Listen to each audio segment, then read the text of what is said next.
No texto que nós estudamos hoje pela manhã, uma das frases bem marcantes foi a fala do Senhor, no verso 12 do capítulo 43 de Isaías, no qual ele diz: eu anunciei a salvação e eu a realizei. Eu a fiz ouvir e eu a realizei. O Deus das Escrituras é o Deus que não apenas anuncia a salvação, é o Deus que realiza, que faz a salvação acontecer. E Ele é o único Salvador. Como Ele disse nesse próprio texto, fora dele não há salvação.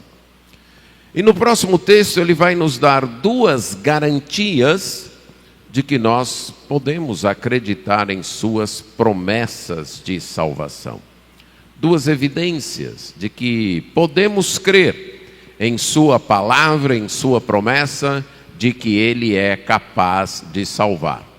Isaías 43, 14 a 21, é o próximo texto, então, seguindo nosso estudo no livro de Isaías. Isaías 43, 14 a 21, nós lemos assim: assim diz o Senhor, o que vos redime, o Santo de Israel. Por amor de vós enviarei inimigos contra a Babilônia, e a todos os de lá farei embarcar como fugitivos, isto é, os caldeus, nos navios com os quais se vangloriavam. Eu sou o Senhor, o vosso santo, o Criador de Israel, o vosso rei. Assim diz o Senhor: o que outrora preparou um caminho no mar e nas águas impetuosas uma vereda, o que fez sair o carro e o cavalo, o exército e a força, jazem juntamente lá e jamais se levantarão. Estão extintos, apagados como uma torcida. Não vos lembreis das coisas passadas, nem considereis as antigas. Eis que faço coisa nova, que está saindo à luz. Porventura não o percebeis? Eis que porei um caminho no deserto e rios no ermo. Os animais do campo me glorificarão, os chacais e os filhotes de avestruzes, porque porei águas no deserto e rios no ermo, para dar de beber ao meu povo, ao meu escolhido, ao povo que formei para mim, para celebrar o meu louvor. Vamos orar. Senhor nosso Deus, suplicamos que a Tua graça nos proporcione aprendizado da Tua palavra, que nada possa nos distrair do desejo de aprender dela, de amar e vivê-la. Que o Senhor seja glorificado através desse entendimento. Isso nós pedimos em nome de Jesus. Amém. Podemos acreditar na promessa de Deus de que Ele não apenas é capaz de anunciar salvação, mas também de realizar a salvação por causa de quem Ele é. A natureza de Deus garante que Ele anuncie e realize a salvação.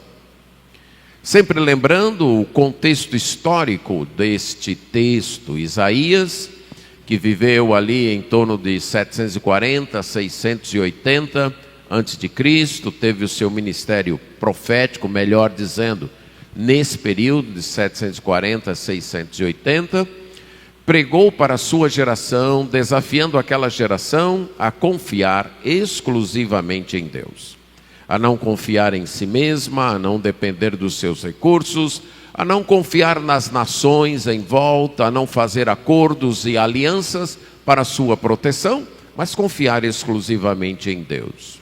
Mas a sua geração, em sua grande parte, na sua grande maioria, rejeitou este desafio. Quis seguir seu próprio caminho, quis confiar em si mesmo, quis confiar nas nações em volta.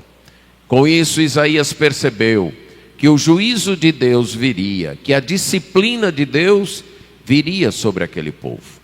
Então ele passa a profetizar para a geração que experimentaria essa disciplina, para uma geração que viveria de 100 a 150 anos depois dele, que passaria pelo processo disciplinar de Deus. Estas profecias serviriam também para a sua geração, para os fiéis de sua geração, mostrando para eles que, apesar da disciplina, apesar do juízo de Deus, Deus ainda restauraria aquele povo. Mas o foco principal era para os exilados que estariam na Babilônia, uns 150 anos depois, já desanimados, já considerando que Deus os havia abandonado e que para eles não tinha futuro. Nesse texto, que é um oráculo de salvação, uma palavra de salvação, continuação do anterior, onde foi declarado que só o Senhor é o Salvador, só o Senhor Deus das Escrituras é capaz de salvar.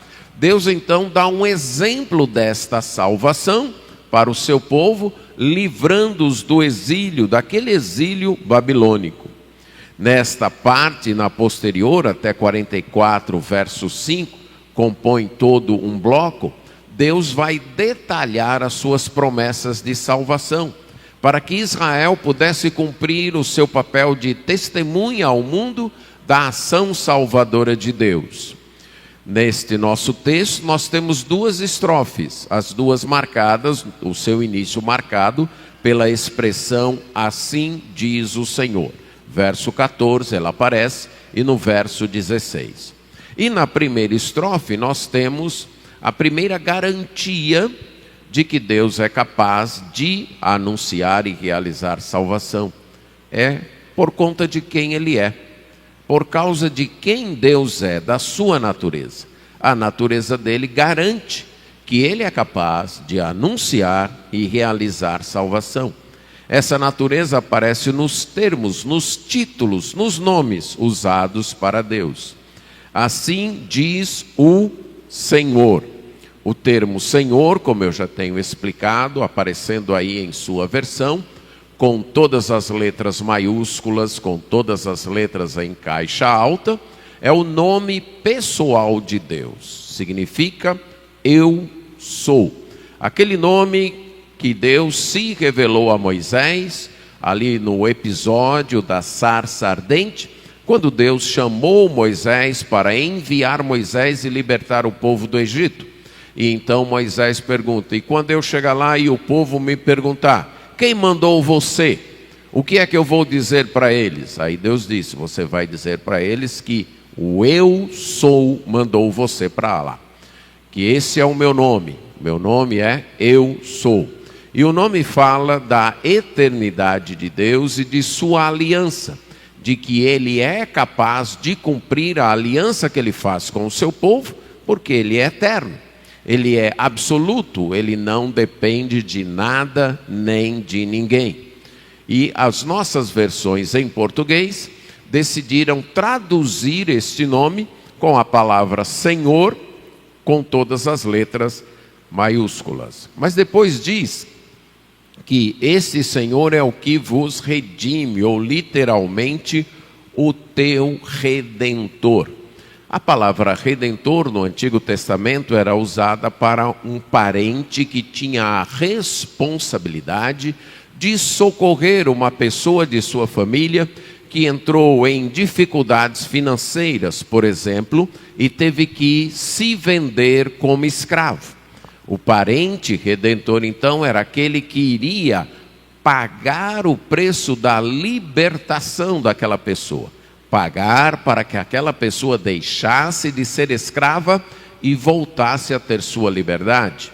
Ou ainda quando alguém perdia sua terra, teve que vender sua terra por causa de dívidas. O parente redentor era aquele responsável por resgatar a terra, por pagar o preço para ter a terra de volta, para dar àquela família, para que ela continuasse a manter sua vida. O parente redentor também era aquele encarregado de vingar o sangue de alguém que foi morto, que foi assassinado na família. Então a ideia de um redentor era alguém que socorria, que salvava, que libertava alguém da escravidão, ou alguém que fazia a justiça prevalecer. O mais, talvez, ilustre caso de parente redentor no Antigo Testamento é Boaz, que chegou a casar com Ruth, não apenas para resgatar a propriedade da família de Elimeleque, mas também para suscitar descendência para aquela família. Mas o parente redentor por excelência é Deus. Ele é o que nos redime, Ele é o que nos liberta, Ele é o que nos salva. E aqui ele está dizendo para Israel que Ele é o Redentor, aquele que resgata Israel.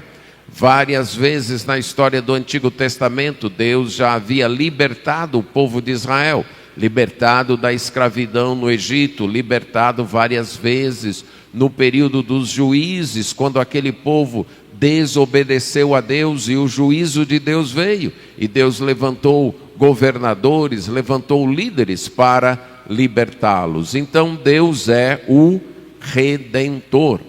Mas Ele também é o Santo de Israel. Esse é um dos títulos prediletos por Isaías para falar de Deus, talvez pelo impacto que a santidade de Deus causou em Isaías quando ele foi chamado, está descrito lá no capítulo 6, no momento da chamada, que Isaías foi impactado pela santidade de Deus. E a ideia de santo aqui não é apenas de alguém perfeito moralmente, alguém que não tem defeitos morais, mas também é a ideia de alguém sublime, alguém distinto, alguém incomparável, alguém que está separado e acima de tudo e de todos. Então esse é o Santo de Israel, aquele Deus incomparável, aquele Deus que não tem nada semelhante a Ele. Ele está no mais alto lugar, como nós cantamos ainda há pouco. E os outros títulos aparecem no final desta estrofe, no verso 15. Os títulos de Deus, então, fazem aí uma moldura para o que é dito aí no meio. Ele repete: eu sou o Senhor, isto é, eu sou, o nome pessoal de Deus, o vosso santo.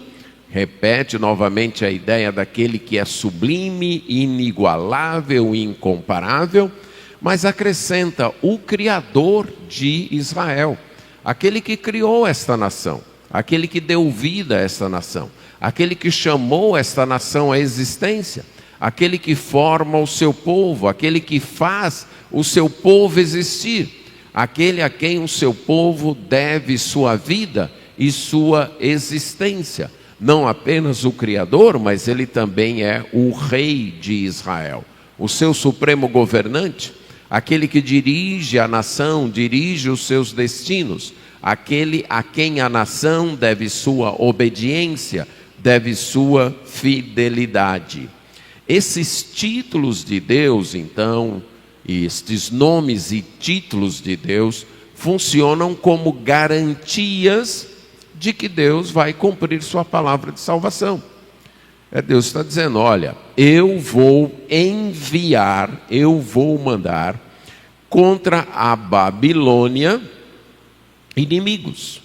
Eu vou fazer com que eles, os babilônicos, também chamados de caldeus, fujam nos navios que eles tanto se vangloriam. Os babilônios tinham uma frota de navios que eles usavam para o comércio, que navegavam ali pelo rio Eufrates, e eles indo até o Golfo Pérsico, inclusive, que eles se sentiam muito orgulhosos por terem estes navios, que com eles poderiam fazer comércio com o mundo inteiro. Aí Deus está dizendo: mas um dia eu vou enviar inimigos contra eles, e eles vão ter que fugir nesses navios, que eles se orgulham. Eles vão ter que sair correndo nesses navios. Eu vou fazer isso. E eu vou fazer isso por amor a vocês. É por causa de vocês. Esse Deus tem prometido aqui que ele está dirigindo a história, ele está dirigindo os eventos das grandes nações para cumprir o seu plano com o seu povo. É muito interessante isso. Deus está dizendo, é por causa de vocês, é por amor a vocês, é para salvar vocês, que eu estou levantando inimigos, e aí seria o império Medo-Persa que Deus levantaria para derrotar a Babilônia, contra a Babilônia para libertar vocês. Eu vou fazer os babilônicos fugirem para libertar vocês. Deus tem um projeto. Ele criou o homem para ser a sua imagem e sua semelhança, mas o ser humano se voltou contra Deus. Mas Deus tem um alvo de restaurar um povo, pessoas que irão adorá-lo por toda a eternidade, que irão viver e desfrutar da sua presença para sempre. E Deus está dirigindo toda a história para cumprir esse plano, para realizar este plano. Então, no Antigo Testamento, o povo escolhido para ser a testemunha para as outras nações foi o povo de Israel.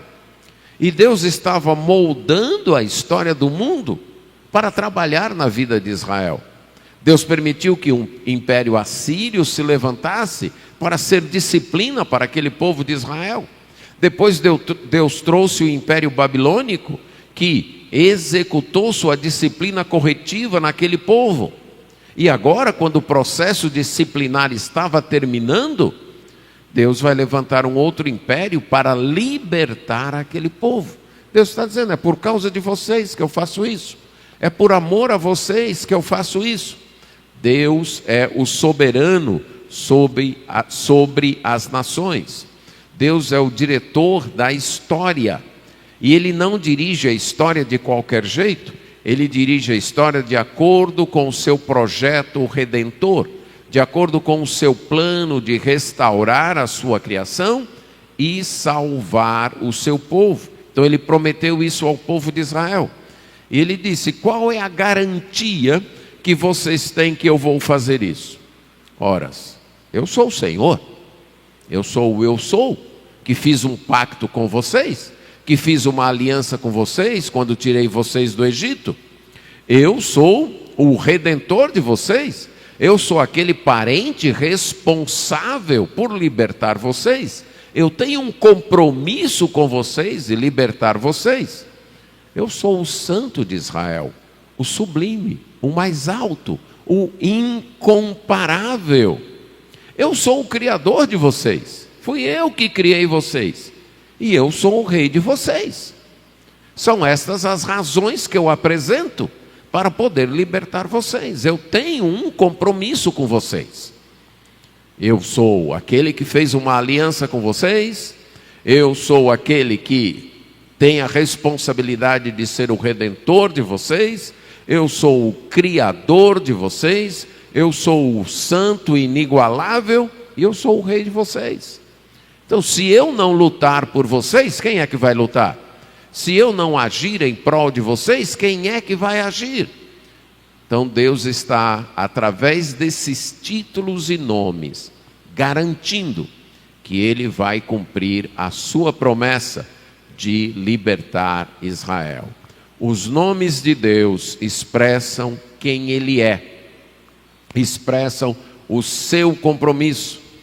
Para a sua igreja, Deus se revela também como o Salvador, aquele que através do seu Filho Jesus tem salvo a sua igreja, o Redentor tem resgatado a sua igreja, como diz lá no livro de Apocalipse, aquele que com o seu sangue comprou pessoas de todas as tribos, de todos os povos, para formar a sua igreja, para adorá-lo eternamente. Ele se revela como o Pai, o nosso Pai, o Pai que está nos céus, o Pai que cuida dos seus filhos, o Pai que dá o que é melhor para os filhos, o Pai que disciplina os seus filhos.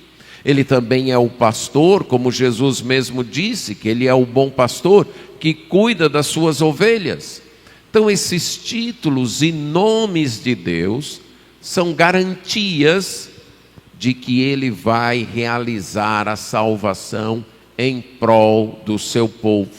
Não são apenas meios de identificarmos a Deus, mas são nomes e títulos que refletem, que expressam quem Deus é, o que Ele é capaz de fazer, e assim garantem que Ele pode sim, não apenas anunciar a salvação, mas também realizar esta salvação. A segunda estrofe desta parte vai nos dar a segunda razão, a segunda garantia. Os atos já realizados de Deus garantem que Ele anuncie e realize a salvação. Aquilo que Deus já fez, demonstram que Ele é capaz de anunciar e realizar a salvação. Então a segunda estrofe, começando aí no verso 16, diz: assim diz o Senhor. E aí faz uma descrição desse Senhor, uma descrição até longa. Assim diz o Senhor, aquele que outrora preparou um caminho no mar, e nas águas impetuosas uma vereda, o que fez sair o carro e o cavalo, o exército e a força, que jazem juntamente lá e jamais se levantarão, estão apagados, extintos. Esse texto de Isaías está fazendo referência a qual episódio das Escrituras? Travessia do Mar Vermelho, o Êxodo. Lembra que eu tenho alertado vocês para a intertextualidade dentro da Bíblia, certo? De textos posteriores, de textos escritos em tempos posteriores, eles sempre estão referindo-se aos textos anteriores. E aqui nós temos um caso. Isaías aqui está se referindo ao Êxodo, aquele momento em que o povo de Israel atravessou o Mar Vermelho. Então, quando ele diz: assim diz o Senhor, o que outrora preparou um caminho no mar, ele abriu um caminho no mar, ele abriu uma vereda, uma estrada, no lugar em que as águas eram fortes, as águas eram impetuosas. Aquele que fez sair o carro e o cavalo. E aqui qual é o carro e o cavalo? De quem? Do faraó. O exército e a força, os exércitos do faraó. E que jazem juntamente lá. Estão lá onde? Exatamente no Mar Vermelho, afundados, né? Deus os afundou ali e jamais se levantarão. Estão extintos, apagados como uma torcida. E aí você lembra o que quer dizer essa palavra torcida? Exatamente, um pavio feito de linho, certo? Torcido com linho, que colocava na lamparina para acender então a lamparina. Era o pavio da lamparina, é a ideia da palavra torcida. E aqui Isaías usa essa metáfora, essa ilustração, que o exército, aquele exército do faraó hoje está apagado exatamente como um pavio que não acende mais, que está apagado. Note como Isaías usa a linguagem lá do Cântico de Moisés. Volte para o capítulo 15 de Êxodo. No capítulo 14 nós temos a narrativa da travessia do Mar Vermelho e do que aconteceu com o povo de Israel e também com os exércitos do faraó. E no capítulo 15 nós temos o Cântico de Moisés celebrando aquela travessia. Então no versículo 1 é dito que Moisés entoou, juntamente com os filhos de Israel, aquele cântico ao Senhor e disseram: cantarei ao Senhor, porque triunfou gloriosamente. Lançou no mar o cavalo e o seu cavaleiro. Então está lembrando lá das palavras de Isaías, ele está se referindo a isso. Deus então lançou no mar o cavalo e o seu cavaleiro. Verso 4. Lançou no mar os carros de Faraó e o seu exército à sua força, e seus capitães afogaram-se no mar vermelho. Os vagalhões os cobriram, desceram às profundezas como pedra. Então Isaías está lembrando disso, daquele episódio. E naquele episódio Deus demonstrou o quê? Primeiro, Deus demonstrou que Ele é soberano sobre os homens, sobre os poderes deste mundo.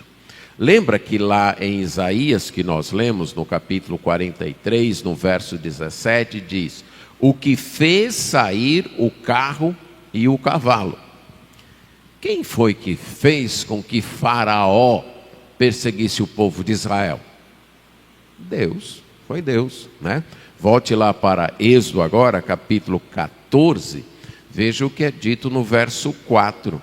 Deus disse para Moisés: endurecerei o coração de Faraó para que os persiga, e serei glorificado em Faraó e em todo o seu exército, e saberão os egípcios que eu sou o Senhor.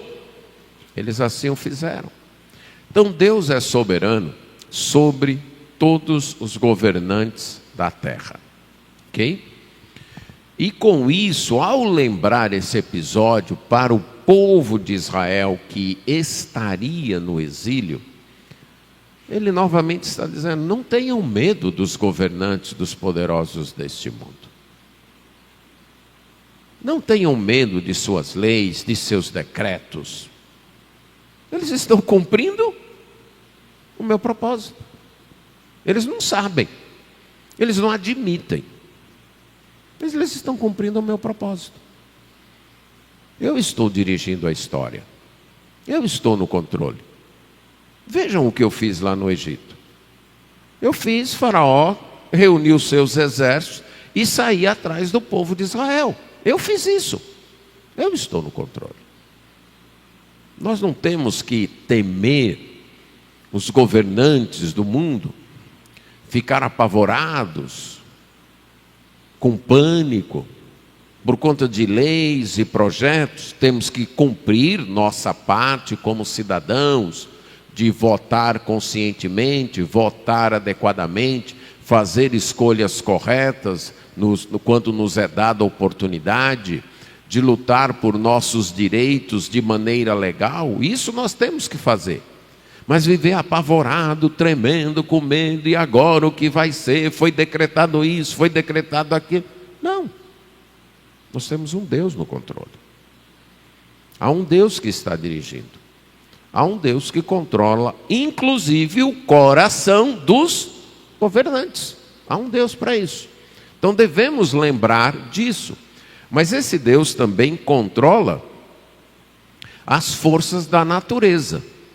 Lá no capítulo 14, dos versos 21 a 28, é dito então que Moisés, Deus mandou, e Moisés estendeu a mão sobre o mar, e o Senhor trouxe um forte vento oriental que soprou aquela noite toda. E esse vento oriental então abriu um caminho no meio do mar. Deus é o que controla o vento. Ele fez o vento soprar a noite toda e afastar o mar. E o povo de Israel atravessou por aquele caminho, atravessou o mar em seco, tendo água como se fosse uma muralha. De um lado uma muralha de água, de outro lado outra muralha de água, e o povo passando pelo meio. Aí vieram os egípcios atrás, com os seus cavalos, os seus carros, e perseguiram o povo de Israel até o meio do mar. Aí quando foi pela manhã, Deus estava conduzindo aquele povo com uma coluna de fogo e de nuvem, e Deus alvoroçou o acampamento dos egípcios, fez com que a roda dos carros ficassem emperradas ali no meio do mar. E aí quando eles tentaram fugir, Deus disse para Moisés: estende a tua mão de novo sobre o mar. E aí Moisés estendeu, Deus retirou o vento e as águas voltaram. Não temos que estar temendo as catástrofes naturais, ok? Temos que nos precaver, temos que tomar nossos cuidados, Mas nada de ficar apavorado novamente, está acontecendo isso, está acontecendo aquilo, e agora ninguém controla mais isso, ninguém consegue fazer mais nada e tal. Há um Deus que controla a natureza. O Deus das Escrituras tem o controle da natureza. Controla o vento, controla o mar, controla vírus, controla tudo. Ele está no controle. Então Deus estava lembrando aquele povo lá da Babilônia: não tenham medo, os poderes do mundo não são páreos para mim. Deus está dizendo: olha lá para o Egito, veja que o faraó reuniu todos os seus exércitos, todos os seus carros, e saíram aí atrás do povo. E o que aconteceu? Versos 30 e 31 do capítulo 14 lá de Êxodo. Assim o Senhor livrou Israel naquele dia da mão dos egípcios. E Israel viu os egípcios mortos na praia do mar. E viu Israel o grande poder que o Senhor exercitara contra os egípcios. E o povo temeu ao Senhor e confiou no Senhor e em Moisés seu servo. É interessante que no verso 10 desse mesmo capítulo, quando o faraó estava perseguindo o povo, que o povo de Israel levantou os olhos e viu aquela multidão de egípcios atrás deles, eles ficaram com medo. E eles clamaram ao Senhor. Mas depois do que eles viram que Deus fez com os egípcios, eles temeram a Deus. Não vamos temer os poderes deste mundo. Eles não são páreos para Deus. Eles podem ter uma aparência grande, como o faraó que veio aí com os seus cavalos, os seus carros, os seus cavaleiros, perseguindo o povo. E o povo, quando viu aquela multidão, aquela força toda, ficou apavorado.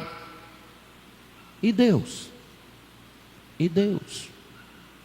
Há um Deus que controla os exércitos do mundo.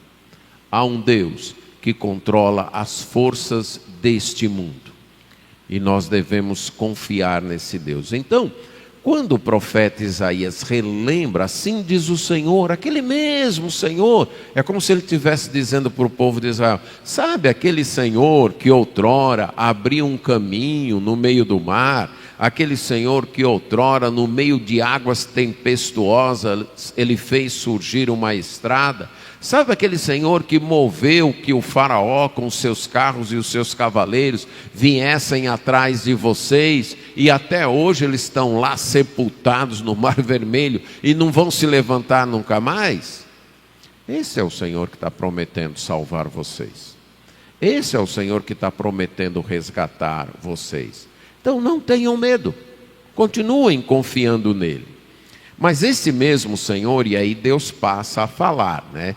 Isaías faz a apresentação: assim diz o Senhor, aquele que fez isso, isso, isso.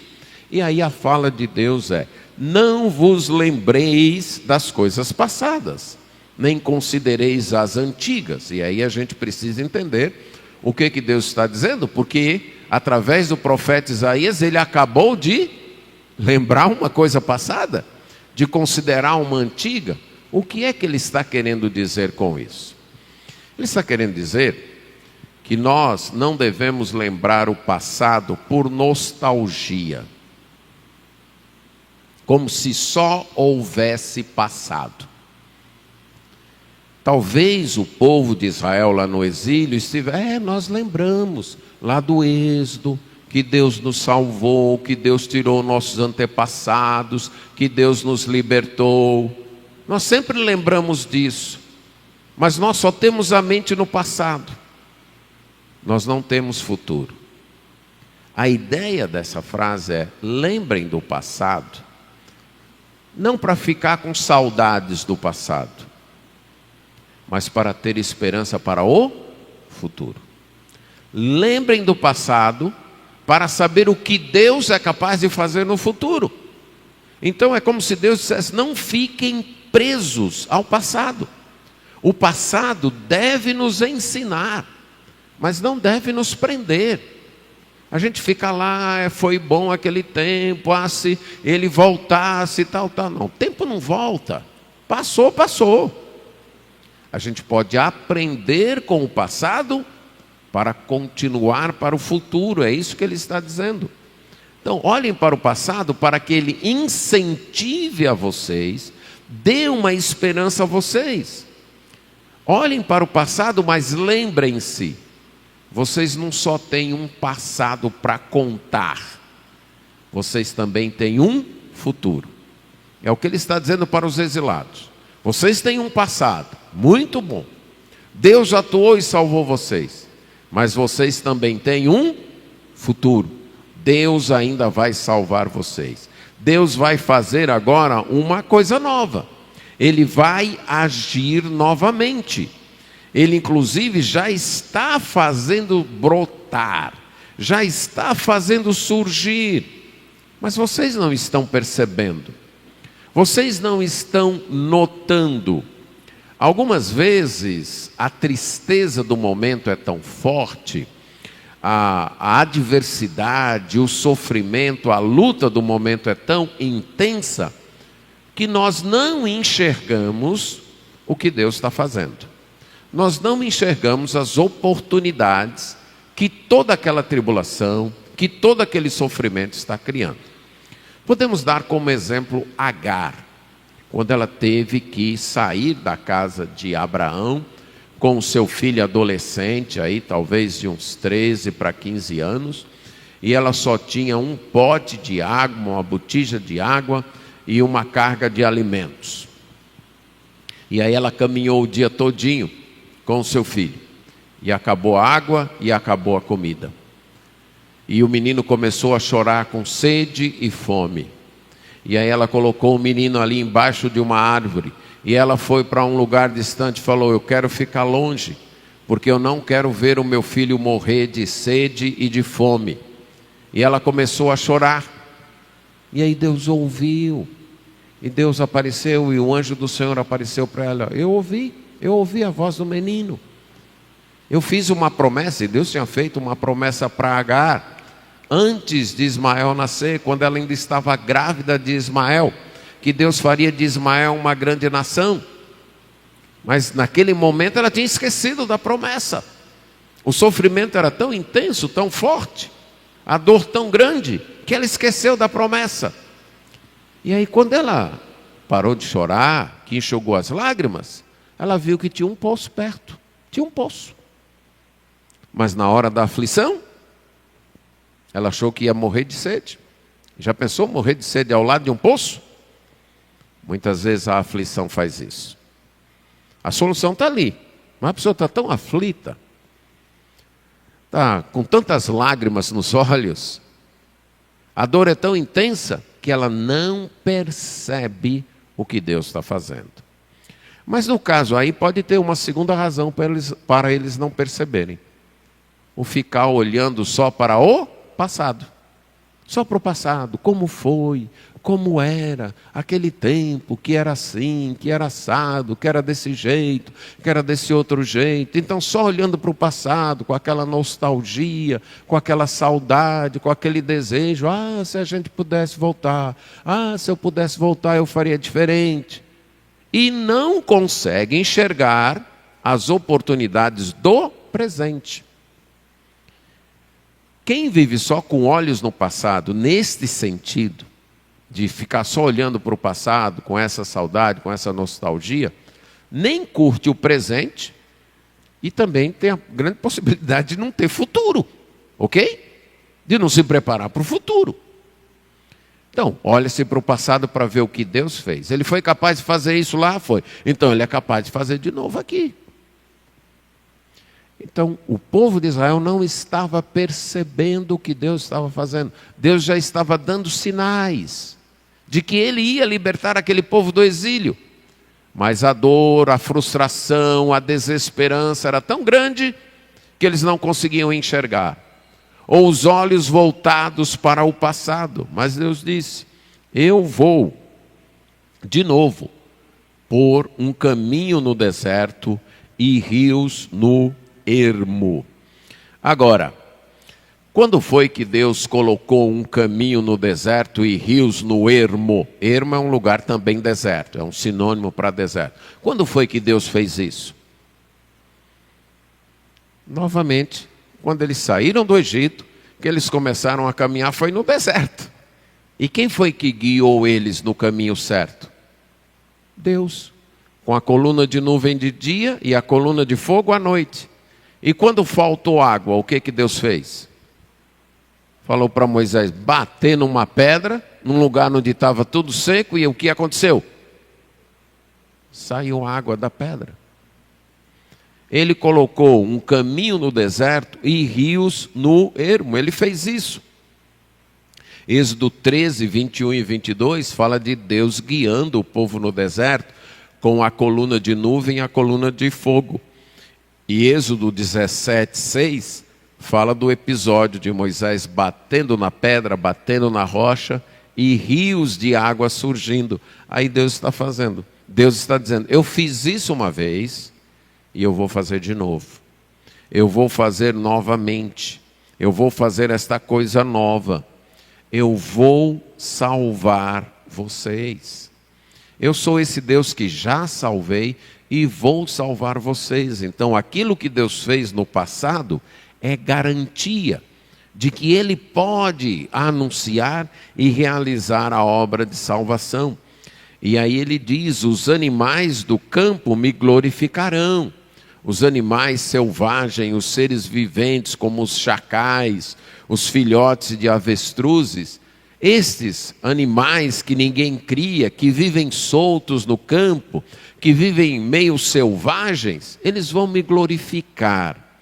E eles vão me glorificar por quê?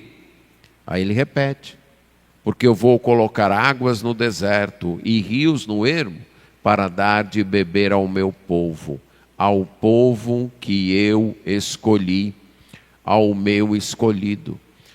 Deus não apenas dirige a história para salvar o seu povo, como Ele mexe com a natureza para salvar o seu povo. Esse é o Deus das Escrituras. O Deus que está no controle de tudo, que está dirigindo tudo para que o seu projeto redentor, o seu projeto de restaurar a criação se concretize. E aqui nós podemos ter um prenúncio de um mundo transformado, de um mundo onde toda a criação, até os animais selvagens, irão glorificar a Deus, quando perceberem, quando observarem, quando testemunharem a salvação que Deus vai realizar com o seu povo. E há um texto no Novo Testamento que confirma isso. Qual é? Romanos 8. A natureza atualmente geme. Geme aguardando o quê? A redenção de quem? Dos filhos de Deus. Um dia, a natureza vai glorificar a Deus pela salvação que Deus vai realizar em prol do seu povo, a restauração de toda a criação, de todo esse mundo caído. E o texto termina dizendo, ao povo que eu formei para mim. Esse povo é meu. Eu formei, eu fiz esse povo para mim, para celebrar ou para contar o meu louvor. Olhe bem aqui o que Isaías está dizendo nesse texto. Deus age na história e na natureza para salvar o seu povo. E esse povo é salvo para quê? Para testemunhar de Deus, para louvar a Deus, para contar as maravilhas que Deus tem feito. Deus age na história, Deus age na natureza para salvar o seu povo. Mas esse povo, Deus formou para Ele. Este povo pertence a Ele. Esse povo tem a missão de contar as maravilhas dEle, de contar os louvores dEle, de proclamar quem Ele é. E aqui nós temos uma razão para o culto chegar aqui, para juntos cantarmos, ouvirmos a palavra, orarmos. E estamos fazendo o quê? Contando o que esse Deus tem feito, contando os atos maravilhosos desse Deus. anunciando, relembrando uns para os outros entre nós quem esse Deus é e o que Ele tem feito. Para aquele povo ali no exílio, esse texto de Isaías funcionava como um alento. Deus disse: eu não esqueci de vocês, eu vou salvar vocês, eu sou o Deus que anuncia a salvação, eu sou o Deus que realiza a salvação, eu vou salvar vocês. E eu vou salvar vocês porque eu sou o Senhor, aquele que fez uma aliança com vocês. Eu vou salvar vocês porque eu sou o Redentor, o parente responsável pela salvação, pela redenção de vocês. Eu vou salvar vocês porque eu sou o Criador de vocês, eu criei vocês. Eu vou salvar vocês porque eu sou o Santo de Israel, o sublime, o mais alto. E eu vou salvar vocês porque eu sou o Rei de vocês. Mas vocês podem ficar certos que eu vou salvar vocês, que eu tenho poder para isso, quando vocês olham para o que eu já fiz. Olha o que eu já fiz lá no Êxodo. Como eu tirei vocês do Egito, como eu abri um caminho no mar, como eu fiz então com que as forças inimigas perecessem lá. E agora eu estou dizendo que eu vou fazer uma coisa nova. Eu vou fazer de novo. Vocês acham isso difícil? Vocês acham difícil que o Império Babilônico venha a cair? Que todo esse poder desse império que domina todo esse mundo aí do Oriente, ele venha a vir por terra? Olhem para o que eu já fiz. Lembrem de quem eu sou. Eu vou salvar vocês de novo. E eu vou salvar vocês de novo porque vocês são o meu povo. Porque eu formei vocês para mim e para vocês proclamarem o meu louvor. Então, para aquele povo ali, que para quem Isaías está profetizando, era uma profecia de ânimo, de reforço de fé. Numa situação de dificuldade, numa situação de opressão, numa situação de exilados, longe de sua terra, longe da sua liberdade, Deus está dizendo: vocês têm um Deus que é capaz de salvar, e eu estou dizendo que eu vou salvar vocês. E para nós funciona da mesma maneira. Veja em Lucas 9, 31, nesse episódio que é conhecido como a transfiguração, o Senhor Jesus Cristo havia dito para os discípulos que alguns deles veriam o reino de Deus vindo em glória. Jesus veio como servo do Senhor, como o Messias, mas não trouxe o reino em sua glória. Mas Jesus disse: olha, uns de vocês aqui não vão morrer antes de ver o reino de Deus vindo em sua majestade, vindo em sua glória. E os três evangelistas, Mateus, Marcos e Lucas, logo após destas palavras de Jesus, narram o episódio da transfiguração, mostrando como Jesus está cumprindo a sua promessa. 3 dos seus discípulos, Pedro, Tiago e João, são levados por Jesus para um monte, e Jesus então se transfigura. Ele aparece agora não mais como um servo sofredor, mas como rei. As suas vestes ficam resplandecentes. E aí no verso 30 diz que 2 homens conversavam com ele, Moisés e Elias.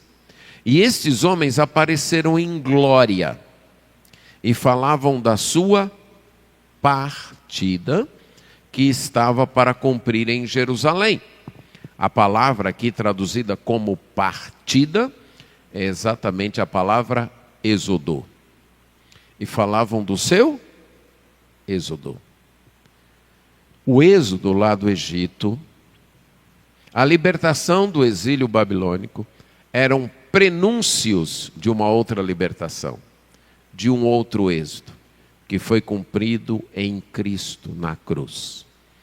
Quando ele então morreu na cruz, ele estava realizando o nosso êxodo, a nossa libertação. Então, esse êxodo para nós já foi realizado. Veja ainda 1 Coríntios 10, 11.